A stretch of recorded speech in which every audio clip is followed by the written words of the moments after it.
it's not normal to have all these felonies tacked onto your life, which can haunt you for the rest of your life. The reduction of that felony to a misdemeanor would better give them an opportunity to seek out a good job that will lead to a career. There's so many things that is tacked to a felony that you don't even realize until you come back into the community.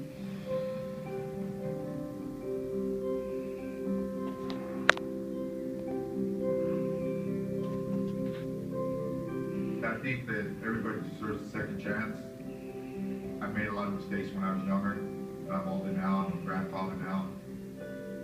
I'm gonna try to find out which of these convictions are eligible for Prop 47 relief. Okay, so that's one of the crimes that are convictions that are eligible for Prop 47 relief. All right, so what we're gonna do is we're gonna fill out the petition and the service for this. I never thought this would happen where they would reduce these crimes to a misdemeanor. In other words, there is out for you now today. Before there wasn't. When we apply for them, if you're eligible, you should automatically be granted. That's what your experience in my situation, you think they'll be granted or? Right. No, yours should be granted. You don't have any convictions that make you ineligible. All you need to do is apply and the court should automatically grant it. Prop 47 is going to help me keep my job and help me give back to the community that's given back to me. I feel like I have a chance now to never go back to prison again. And things are looking up. It was a clear, clean process for me, and it didn't take a lot of time. We did it. Millions and millions and millions of people will be able to find relief through Proposition 47.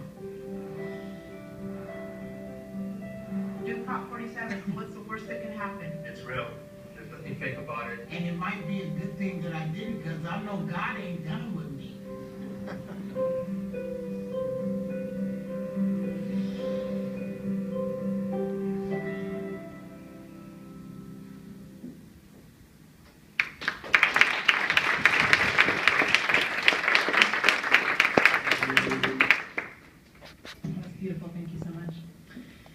So who, raise your hand if you've learned something already? And we haven't even started with the panelists yet. Great.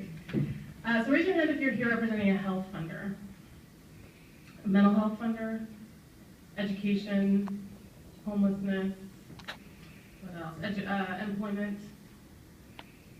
Good. Generally poverty, people facing racism, discrimination. Good. So pretty much everyone in the room. So we hope that this discussion today will help all of you see the relationship between the goals of your institution and the funding priorities, and really see how that links up to Prop 47. Liberty Hill Foundation's motto is change, not charity, and so we are involved in this work because it really gets to the root cause of some of these problems.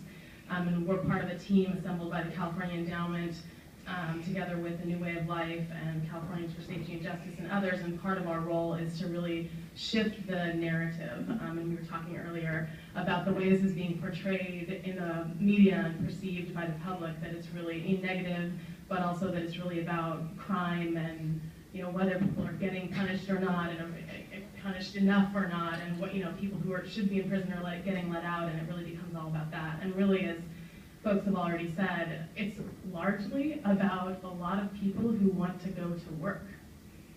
That's why they're lining up in the hundreds at these clinics. A New Way of Life, Susan Burton did a clinic this weekend, and our documentary team was there. And the place is packed with people who are willing to relive these terrible things in their lives and allow themselves to feel hope when they've stamped down that temptation for years, because they want to work.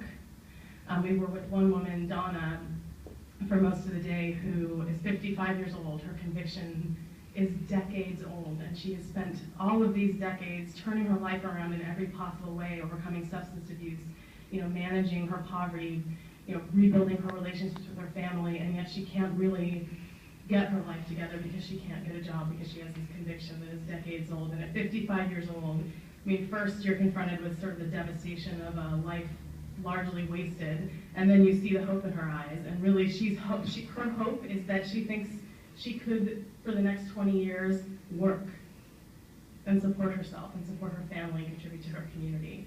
And I think that resonates with all of us in any of our funding priorities.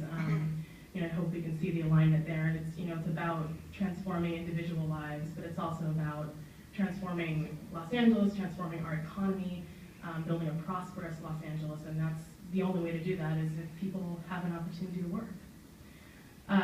So I'm really honored to introduce the panelists today. Really, we have the leading experts in every regard in terms of government, nonprofit, both advocacy and services, and philanthropy. And so we'll do a deep dive for a little while, and then we'll have lots of time for Q&A, so please do keep track of your questions. So what I want to ask you to do is I'll pose a question, and I'll ask each of you to briefly introduce yourselves, and then answer the question, and then we'll go from there. So the first question is, why is Prop 47 important to you or your constituencies or the work you do, and what do you see as the single biggest challenge in implementing Prop 47? And why don't we start with Susan?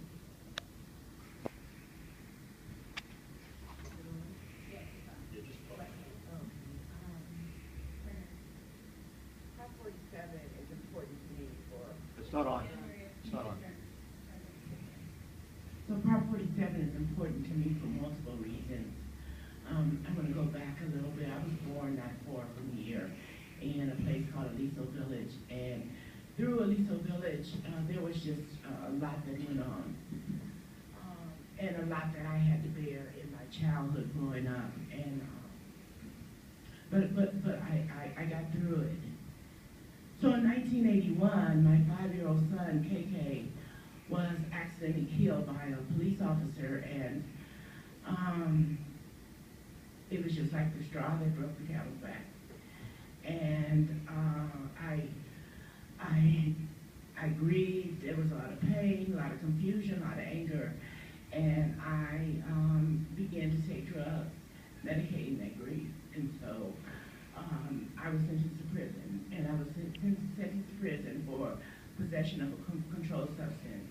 And this happened over and over and over again, 6 different times. And never did anyone say, you're not a bad person, you're a sick person, and we have help for you. Never did the court say, you're worth investing in, we're going to send you to treatment.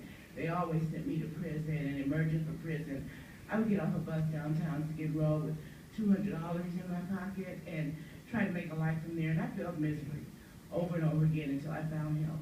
I found help in Santa Monica, and I said, this is just so crazy, so what had happened, this could have happened instead.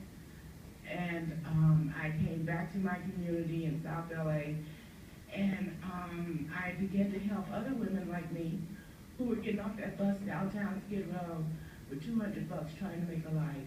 I would be there to meet them at the bus and say, hey girl, I have a place you can come to. And over 800 women have been through our homes. What I realized is that I could not take back the years of being trapped in and out of prison, but I could help another woman not go back to prison.